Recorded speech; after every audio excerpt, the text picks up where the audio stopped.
what's up, North County? I'm your host, Randy Doty, and today we are talking with Austin Solheim with Echo Shelters here in Atascadero and Paso. You got it. Yeah, welcome.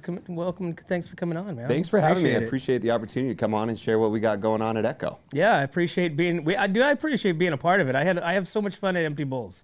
Good. Yeah. I'm so glad. I mean, that's one of our favorite events that we do every year, and it's such a community-driven event. So I'm so glad that you could come and be a part of it and be one of our celebrity servers. Yeah, it's awesome just to hear the people and I mean, I kind of interact maybe more than some of the other ones, but I always want to know who's going where, what they thought of a different soup. Like I really I walked the soup area when I got there. I'm like, okay, which soup do I want to be this year? I like it. I like it. Yeah, I mean, there's so many different ones to choose from. All the soups come from local restaurants, and we're just so grateful because they donate all of that soup too. So all of the soup from the event is donated, and then this year, really special, we actually had a soup that was made in-house by some of our Echo clients too. Yeah. That was really fun. And that was a popular one. She was right next to me. Yeah, that was the French onion. It was really good too. Oh my gosh, it smelled great. Yeah. And you know what the interesting one was the clam chowder with bacon. Yeah. That one was clam bacon. It's like, So I took that one with me when I left, and I had that, and I was like, oh, and I think that was from, was that from Giovanni, or? We had two this year. Yeah. I don't think Giovanni's had the bacon. I think it was the other one that had the bacon. I'll find out for you. I'll have to come back for you, but I can't remember which one had the bacon. But it was an interesting twist, and it was delicious. It was very good. So then the bowl that I got, my bowl has chopstick placements. So I'm always, because I love eating, whenever we eat rice at home, I'm always eating, I get my chopsticks out, my soy sauce, and so I make it feel like I'm, eating the right way. I got the same one, and I did the same thing last night. That's actually one of our resident artists. I mean, the artists are incredible. We had over 30 artists this year that contributed bowls, and again, all of those bowls are donated. So these are artists from the community, these are high schools, these are college students, these are professional artists that are coming together and donating their talent to create these bowls to raise funds for Echo. It's awesome. Really incredible. So let's talk Echo. So you guys are almost at 200 people that you guys have helped so far this year. Yeah, 191. Right? And last year, you guys for the whole year was 353. So you are at more. You're projecting exceeds last year's. Like right now, you're going to exceed from what you did last year. Yeah, I mean, we're at the pace we're going right now. There's a chance that we will exceed what we did last year, which is absolutely just incredible. And it's all because of the community support that we have. We do it through a handful of services, right? When you say shelter, right, everybody comes and they think of probably one thing in their head, right? And really the old school traditional shelters, people come in, they have a place to stay for the night, and then they leave during the day. And if you go in Echo's past, that's kind of what we were, a traditional shelter. But in 2016, we really started to change our philosophy around what shelter could be, and really focusing on not just getting someone off the street for the night, but getting them off the street for good and back into stable housing. So we really started looking at our numbers and our process and how we run and utilize our shelter beds. And so we created programs that really emphasized and focused on getting someone into that bed, keeping them in that bed, connecting them with a case manager and a housing plan, and getting that person from that bed into their own stable and secure housing. And that's really what we believe in. That's our philosophy. That's how we do it. That's how we run our shelter beds. And that's the entire goal, is how many people can we get from the street into shelter and into stable housing. And we've even expanded that service over the last couple of years because we've realized that, hey, we can even help people stay in their housing through a handful of different services that are out there. Making sure, that person that calls that's on the edge of homelessness has the resources to potentially stay in their house and never have to use the shelter.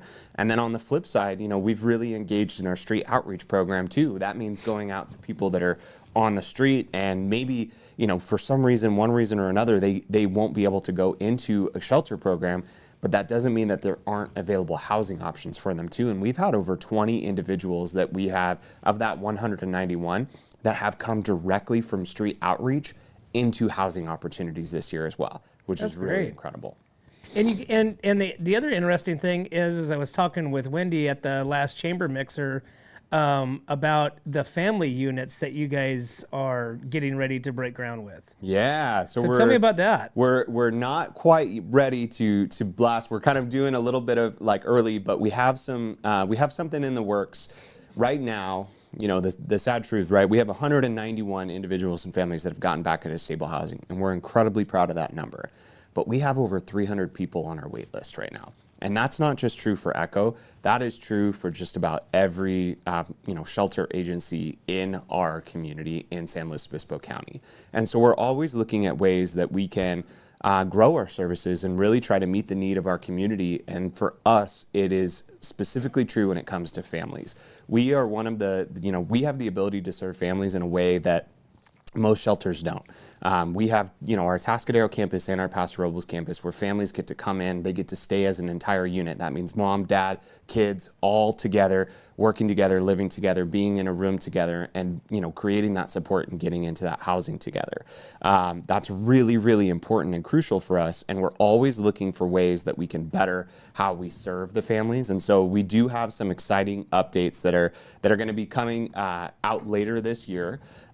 We have an incredible opportunity to expand how we serve our families. And we'll be sharing more details as that comes along, but we're kind of right now working through a lot of the, what I would consider kind of the silent phase and having those conversations and build those out. So stay tuned, but there will be something exciting at the end here of 2025 that we're going to be ready to announce, which is going to be really exciting. And I also want to just emphasize the fact that when we're talking shelters, because we've gotten a tour of the Atascadero shelter, and it's not like what you were talking about as far as what people envision. It's not cots all over the place. I mean, it's literally like, there's sectioned, they're their own rooms, their own facilities. They put up their pictures and stuff like that. It's their home. Yeah, for a period of time. The way we look at it is it becomes their foundation, right? That's really what we want to do is we want to be a launching pad for empowerment. And so what that means is we want to give someone, and I know this sounds funny, but we want to give them the opportunity to take a leap forward and fail. We want to be there to catch them and them to know that, hey, we've got you, we're here, we're your stability, so go out and apply for that job. If you don't get it, we're going to be right here and we're going to catch you. Go out and put your name on that housing application. If you don't get it, we're going to be here to catch you, right? We became this foundation of stability in this platform to give this person the opportunity to try, because so often they're so afraid of trying because they're so afraid of failing, because if I fail, where am I going to end up? Where am I going to go? But if we can create this foundation of stability, this foundation to give them the opportunity, it really is an empowering method, right? It becomes this opportunity. So they have this own individual space, right? So many of the folks that come in that first couple of weeks, just saying that I can't remember the last time that I had a safe place just to leave my stuff and to lay my head and to charge my phone.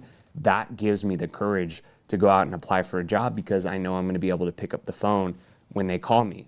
I know that I'm going to be able to get to that interview. I know that you're going to help me to, that is such an empowering thing.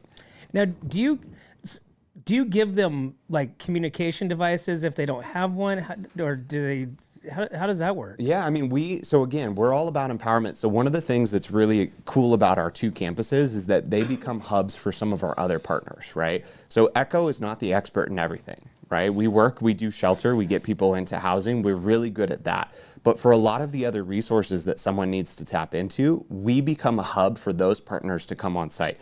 So even when it comes to phones and different programs and different things, we actually have partners that come on our site, and we have a program pretty much every day, 365 days a year, that someone could tap into. Sometimes it's the folks from SNAP coming and helping to do signups on to get their CalFresh and to do different things. Sometimes it's someone coming in. We've even had individuals that have donated their time to do one-on-one counseling. We even have just so many different opportunities for like the kids. We have Raising a Reader that comes on. They read books, they do projects. We have parenting classes that we put on through the County of Office Education, and it's awesome to see all of those. And we even have banking partners that come in and do one-on-one financial literacy with our clients too. When they get that job, financial planning, talking to them about opening an account, running that, and creating a budget. It's really exciting. It's awesome. Austin, when somebody comes into the shelter, what does the first week look like?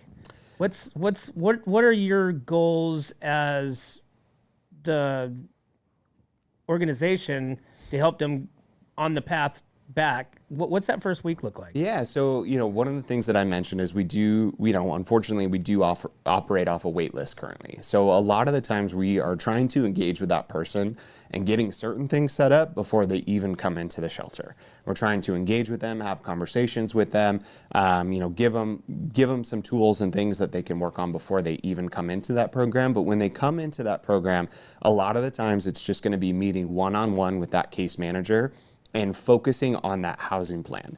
Every single person that comes into the shelter has a housing goal before they get there, right? Every single person. That's the one thing that we ask when people come into the shelter is that your goal is housing. It can look different for every single person. And then meeting with that case manager, sitting down with that case manager is really about creating and developing that housing plan. It's going to look different for every single person, right? For someone, it's going to really look like, okay, creating that foundation of stability, getting into the program, applying for jobs. Once you're getting that job, saving up money, right? Creating these little benchmarks for them to complete. For someone else that maybe we have a senior that comes in, right? We have an elderly person that comes in. We're going to be helping them, making sure that they're getting their SSI, right? Making sure that they're set up and they're doing that, finding out what that budget is, saving that money, enrolling in certain programs and different pieces, but then saving that money up and getting them on the right applications to get into the right housing for them too. So it really is, during that first week, the entire goal is just setting up that framework to housing. That's the entire piece, right? And sometimes it's as simple as just meeting with that case manager and, okay, this is when we're going to meet every week at this time. We're going to have this time to check in, to go through, to set up these benchmarks, and to create this process.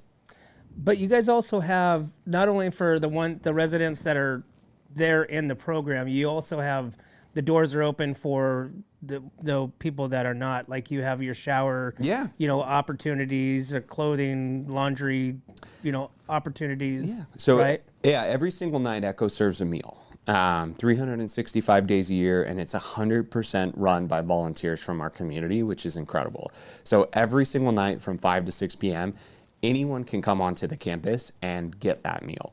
One of the most incredible parts about that is it's the shelter residents first and foremost, right? So it's the folks that are staying with us that are coming, they're enjoying that meal, they're sitting down, but it's also people that are coming for the very first time, people that maybe aren't in our program yet, and it's also people in our community that are housed that might be struggling. And so it's this amazing combination of just community, of people coming together and sharing that meal. And again, completely volunteer run, but giving the opportunity to connect with, our case management team, with other residents of the shelter that can talk about it and share about it. It's just really an incredible opportunity to come together. And then our shower program runs from 4 p.m. to 5:30 p.m. Monday through Friday. So again, we have a handful of people that are working full-time and living in their cars. And so they use that opportunity to come into our program to shower so that they can continue to go to work and continue to maintain their job while they may be on the wait list for our shelter programs. So when they come in for the meals each night, is it kind of a there's no you guys are giving speeches or trying to rope them in? It's just come as you go? No, but because it's, our staff member is there, and so we're always trying to introduce ourselves, right? So staff members are always present, and we always have a volunteer at the very front that's checking people in as they come. So we're asking for their name, and it's really incredible because when you have a database where you can keep track of this person's been in, X amount times in the last 6 months. Exactly, right? We're kind of watching that, and we're trying to really engage with people and understand kind of where they're coming from. But if someone that we don't recognize is there, our staff is going to introduce ourselves. We're going to say hi. We're going to check in. It becomes an opportunity just to see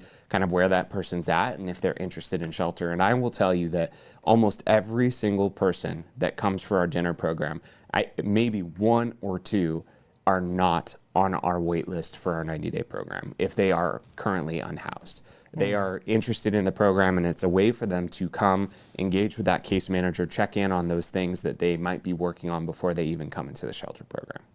Do you find employers, at least say in Atascadero, are they more receptive to your residents that's gone through the program, do they give it a little bit more of a, a push through because they have had the training or have had the support and the guidance from you guys? It's actually changed over time, and Paso is actually a better example, right? Okay. When we, our Paso campus is right next to a handful of hotels and grocery stores.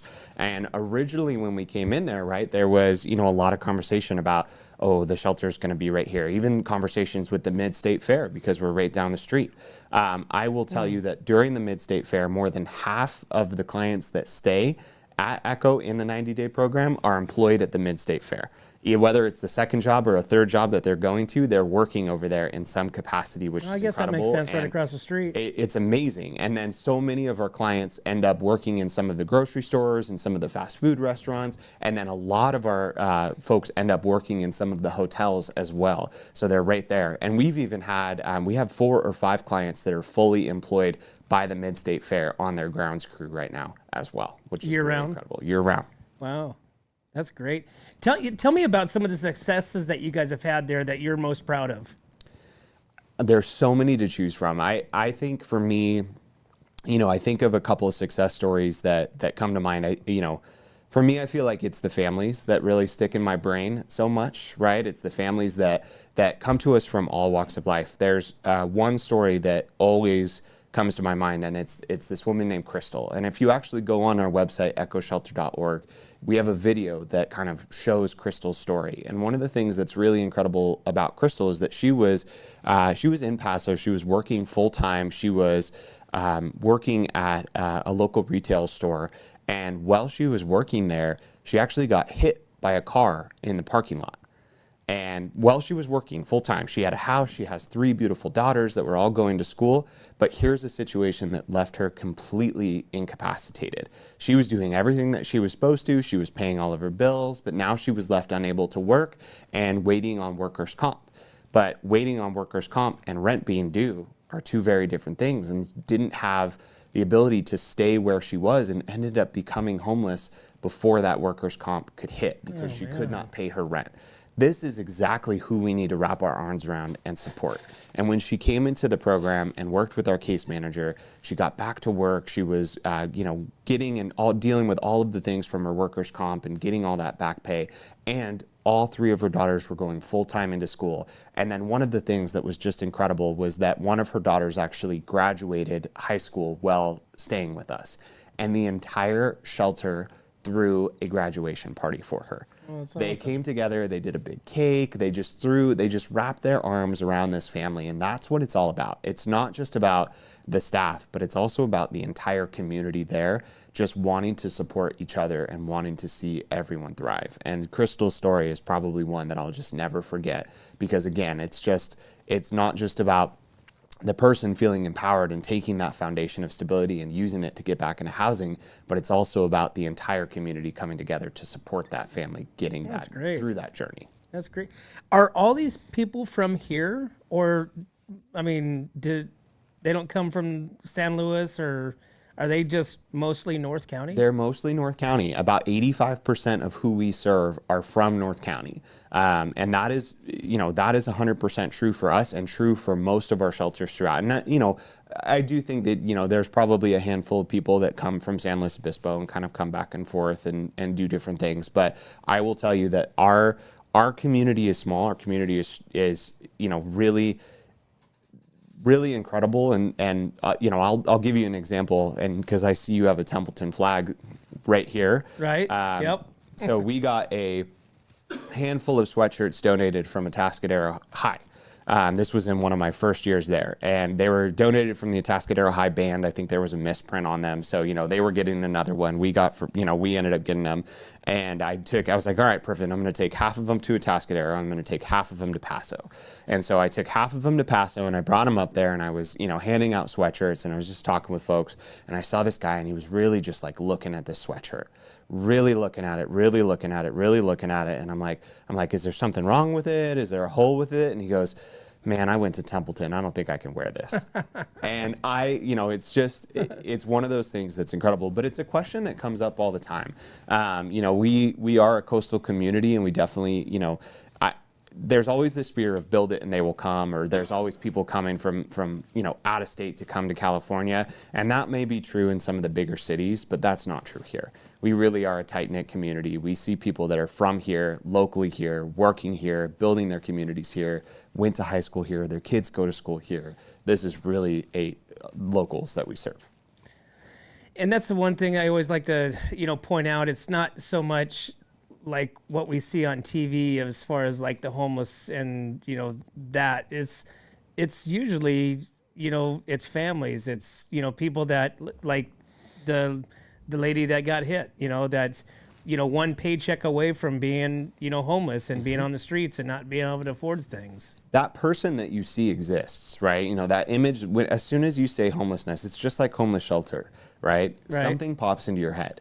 I actually did this with a group of high school students, 17 and 18-year-olds, and we were having a conversation, and I just asked them to create in their head someone that was experiencing homelessness, right? And then describe that person to me. And they all described an elderly gentleman, right? Senior, kind of, and I asked them to describe where that person was, and they all described either kind of by a freeway or by a tent, cardboard sign, right? Asking for money, panhandling. Mm-hmm. They all described that same, because that really is the image in our head, especially here, that pops into our head when we talk about homelessness. But the fact is that only makes up 20% of who we serve. So it's still a portion of who we serve. Absolutely, it's a portion of the individuals experiencing homelessness and the households experiencing homelessness. But the other 80%, they're families, they're seniors, they're people that are working. That's so much bigger, and that's really, some people describe it as the invisible homelessness, right? The people that walking down the street, you never know that person was experiencing homelessness, right? Yeah. They're not maybe dealing with, mental health or substance use or different things, right? We serve that 100%. I want everyone to know that. We absolutely serve that person and that image that's in your head. But our organization really serves so many more people that are truly affected by this that you would never, ever know are affected by this. Because recently Governor Newsom put that, like, the cities need to start, breaking up the encampments and, really push. How is that going to affect you guys? We work really well with our law enforcement partners, both Paso Robles PD and the Tascadero Police Department. And so for us, it really is just about continued engagement, right? It's, the law enforcement, they have tools to be able to go in and now, make an encampment. Disassemble it, however you want to look at that, right? And our goal is to offer resources, and for us it is okay, for us it's just strategizing how we have those conversations. So really, the law enforcement is great. They're working with us, they're letting us know they've identified an encampment and it's going to be, they're going to address this encampment within the next 3 days. That means that we're going out. Oh, so they give you a heads up of what they're going to be doing? A lot of the times. And that's how, right now I think they're more, the goal is not playing whack-a-mole, if you will, right? Hey, we've addressed it and they've just moved over here. So we want to keep track of that person too. And so it's working in collaboration, because we are usually working on a housing or a shelter plan with that individual. So we want to make sure that we know where they're going as well. So when that shelter bed pops up, whether it be here or another shelter, we want to make sure we can get that person in as soon as possible, but we can only do that if we know where that person is. And so not that they don't need to move, not that law enforcement doesn't need to engage, but we work with them to make sure we know where everyone is as much as we can.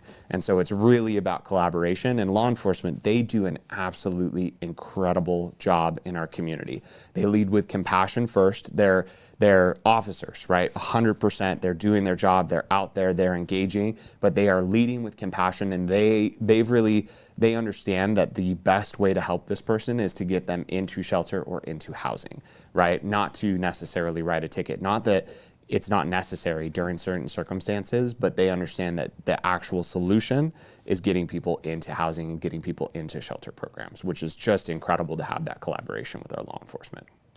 Austin, do you go out and engage like in these encampments by yourself? So we have an outreach case manager that goes out, and we partner with different agencies to go out and do that. So sometimes it's going out with officers, right? It's going out with APD. Our case manager actually goes out with the Tascadero Police Department.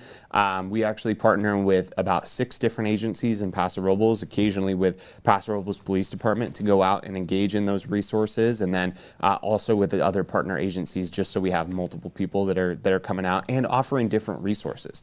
Everything from mental health support to addiction support to shelter support. So really trying to engage it on multiple levels if we can. Interesting. Yeah, that's I always wondered is how you start the process with them to, have them come in. And are they receptive? Are they are they defensive? What's their demeanor? Yeah, so I was actually an outreach case manager at one time in my life many years ago, and it was always interesting because the first time that I went there was always an air of suspicion, right? You're coming up to someone's tent and you're knocking on that tent. You're, hello, is anyone in there? Right? My name is Austin. I'm just here. I'm just checking on people. I'm here to offer resources. And so I always did 2 things. I would always bring bananas and water. That was my 2 things that I would always have on me every time. And I would always have a conversation with them like, hey, I'd love to connect with you. I'd love to get to know you and see if we can connect and talk about resources. And usually the first time I would come, they go, maybe I'm not interested. And so my strategy was always like, perfect. What time can I come back? Right? What time, no problem. Totally understand. Is there a time that would work better for you? Right? Can I come back tomorrow? Can I come back this day? And what I ended up doing is just having set times where I would visit this area. And I would tell you that it would probably take about 15 positive interactions at least till I would get that person to really start opening up to me. And once we started having those conversations and getting to know, and I don't know if they realized that I just wasn't going to leave them alone, or if they really started to trust me. It was probably a combination of the 2. They would finally start to open up and talk to me, tell me their name, tell me their story, tell me what was going on. And from there, I could start to engage with them and get them on the right wait list, get them on the right track. So at least they were moving towards a goal. They weren't just stagnant. I will tell you, one of the most surprising things for me doing this line of work, and one of the conversations I have all the time is, I think from the community perspective, a lot of the times, we think like, oh, well, don't you think they would want to get into a program, or they would want to get, right, because they don't feel safe on the street, or they don't feel anything. But a lot of the times when they have set up that encampment, if you will, or set up that tent and have that spot that they've been staying, sometimes that's the safest that they have felt in years. They have control over this little spot. They've finally found a place where maybe they haven't been bothered for a few days, or they just feel that little bit of safety. And so there is absolutely a reluctance to potentially give that up. And right, safety is all individual. Right. And so that was one of the most interesting things for me is someone, I might even have a shelter bed for them, and they're afraid to take that step. They're afraid to take that step into shelter because they don't know if this spot where they feel safe right now is going to be available if they maybe don't succeed in the shelter program or don't succeed in the housing program. And that causes a lot of fear. It generates a lot of fear. Especially when someone is on the streets too. They are definitely in a heightened state of mind. And so they're not able to really, in my opinion, not really able to think about 3 weeks ahead or a month ahead or a year ahead, right? They're really focused on in their hierarchy of needs, like what's safe for me right now today. Right. And so you really have to engage with that conversation and kind of get them to believe in themselves that they can succeed in some of these programs too. Get them to have that motivation in themselves. Austin, what happens after the program if success is not reached? What happens to them as individuals? Where do they go? Do they? Yeah. So if we have that situation, and we're very blessed. So at Echo, we have about a 60 to 70% success rate. But that doesn't mean that everybody is successful, right? Now, there is a handful of people. The key to that I want to say is although we deem our metric for success is housing, right? But that doesn't mean that the person that was staying with us didn't engage in services while they were with us, right? It could have mean that they were working on their mental health the entire time. They could have been, for some people, maybe working on their addiction in different ways. And so we really tried to establish a connection with resources, and every single person that has to be exited, there's always a referral made. So there's always a next step made to that person. Hey, you should really engage with this service, right? Maybe shelter wasn't, maybe this program wasn't the right move at this time, or it's not working at this time, or we didn't accomplish the goals that we had set out at this time.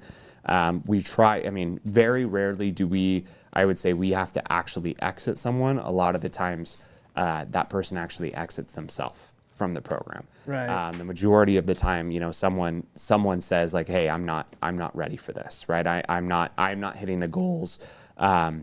And a lot of the times, that's one of the reasons that people don't come into the shelter too, is they believe that someone else deserves it more than them too. And so it's really that they're not ready, that they're, yeah. whatever. Yeah. So we have to help convince them that they are. And so it doesn't mean that they can't engage with the program again, right? Again, we have a wait list, and so we can engage with them and have that conversation about coming back into it. But it's not like they exit and then can come back in the next day. That's not the way our program is built, and we want to give that next person, because we operate off that wait list, the opportunity to come in and utilize it and be one of those success stories and get back into stable housing. But we can still stay connected with that person and offer support. And the key is understanding all the progress that we made, right? And making sure that that progress sustains. So just because they didn't exit into housing doesn't mean that they're not on another wait list, and doesn't mean that they're not engaged in housing opportunities or program opportunities. And so we're tracking all of that, and we're making sure that we're keeping all of that and communicating with our partners too. And so, if that person were to show up at another program, that they're not starting from point zero, they're starting from the point that they left off, right? And being able to use that and continue to grow. So you probably have people that are out there, like, they're doing everything that they can. They're just don't have a home to call a home. So they come to the shelter every day. Mm-hmm. They use your resources, they use your showers, but then they go back to their encampment or wherever they they lay their head on. Yeah. Just trying to fight to make it. And you and I earlier we talked about like what that first week looks like, right? Sometimes that first week that someone comes into the program is really adjusting to having to fight to make it every single day, to having the safety of a place, right? That's a huge adjustment for someone. To be able to really build that trust into a program is huge, right? And build that trust into the staff as well. To give that to someone, right? That's a difficult thing to do when you've come from a position on the street where you potentially can't trust anyone. You've lost all trust in everything, and now you have someone sitting across from you saying, I'm here to help, and I want to help you, I'm here. You do have to build that trust with that person. You do have to build that connection, and sometimes giving that up makes you vulnerable, right? Because then you start to believe, like, in all of this, but what if I fail? Right? And so it's really important for our team to meet that person where they're at and understand that, hey, they probably don't trust us the first time we meet them, right? I have this conversation with our law enforcement partners all the time, but they really don't trust them, right? Building that in. And everyone's like, oh, why don't they trust law enforcement? And I'm like, okay, well, when you drive down the street, you're telling me your knuckles don't get tighter if law enforcement doesn't pull up behind you even when you're going the speed limit? Right, even when you're doing, we were just talking about that the other morning. Like, it's not about, we know that they're there for a good reason, and we try to build in a lot of that. Part of our actual programming, we have law enforcement officers that come on and actually help celebrate our kids' birthdays at our Atascadero campus, and they bring police cars, and the kids get to, they get to put on the vests, and they get to light up the sirens. I'm sure our neighbors love that. But it's a way for us to build that trust in with law enforcement too. So it's the same way, when someone is in an encampment and that law enforcement officer, shows up, the first thing you feel is fear. Right? Now, the law enforcement officers that are doing that are going out to engage and to offer resources, and they've done an incredible job of building trust, but it's the same thing for our team, for that law enforcement. The first goal is to just engage, build that consistency, build that trust, and get that person to be vulnerable with us, to put their trust and put their faith in us that we are here to help them and guide them into housing solutions. That's awesome. Well, Austin, you and Wendy are doing an awesome job there, and the rest of your staff and crews, from Tascadero to Paso campuses. You guys are doing great. You guys are doing great with the community. The community's embracing you guys with all your different fundraisers and different events that you guys put on. and trying to make a difference, in these people's lives. So I appreciate it. We appreciate it. And that's why, our slogan, what we always say is together we can, right? Because Echo can't do it alone. We need the support of the community that constantly shows up. Whether it's someone that donates, whether it's someone that volunteers, whether it's a business out there that helps sponsor an event, all of those pieces make an incredible difference and allow us to continue doing the amazing work that we're doing. And before we go out, I just want to emphasize that you guys do get grants and funds from the state, but it's not a lot. No. So you guys are funded by all these different events and donations that you guys put on and do. We do, and they're more crucial now more than ever, right? I mean, right now, in our state, in our county, right, we're experiencing more, more cuts and different pieces that are coming down, and not that, we all understand that those cuts are coming. We all know that they're there, and so, the biggest thing is we just ask our community, if you are a community member and you can come online and you can donate $10 a day or $10 a month, you can make an incredible impact, right, through our organization. And so we just ask, if you're listening, you're being a part of this, if you want to volunteer, you want to get involved, right now, more than ever, we need your support. And so we would love for the community to, visit echoshelter.org, learn about volunteer opportunities, learn how to donate to our organization, and check out our events. We have some awesome events coming up. We have a really fun one coming on June 6th, the Winemaker's Dinner being put on by Vin 13, Copia Wine Estates, Ciento Cellars, and Royal Nunsuch Farm. And so,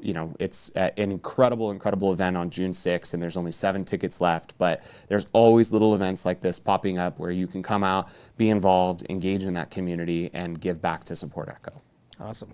Austin, thank you so much, man. Thank you, Randy. I appreciate you coming on, and we appreciate being a part, of what you guys are doing over there. And I love to, talk, and I love to hear the stories and the journeys and, all the cool stuff and good stuff that you and Wendy are doing at Echo Shelters. So We appreciate it, Randy. Thanks so much for having us on. For sure. Awesome. Well, looking forward to the next one, man. All right. Sounds awesome. good. Well, there you have it, guys. Hey, if you guys want to check out this event coming up, June 6th, go to echoshelter.org. You can check out all their events happening, anything, get involved, donate, be a part of it, come out and help when they're serving, anything and everything. Volunteers are always welcome. But as always, guys, we can't do this without you and our sponsors. We'd like to thank Escalar Wine Travelers Hideaway, Visit Atascadero, 805 Customs, MGP Coating, North County Junk Removal, The Trailer Barn, Story Termite Pest Control, Borhone Auto Center, Kennedy Club Fitness, Airflow Filter Services, and Premier Ag. Thanks again, guys. We'll see you next time.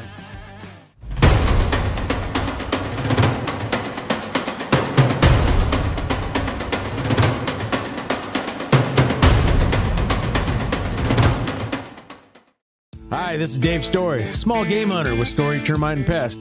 We're a full-service termite and pest control company. From rodents to termites, we can take care of all your pest control needs. Call today, we can tailor a pest control program that will meet your needs and budget. Contact us at 805-460-0650 or at storytermite.com. Remember, we don't have customers, we have friends.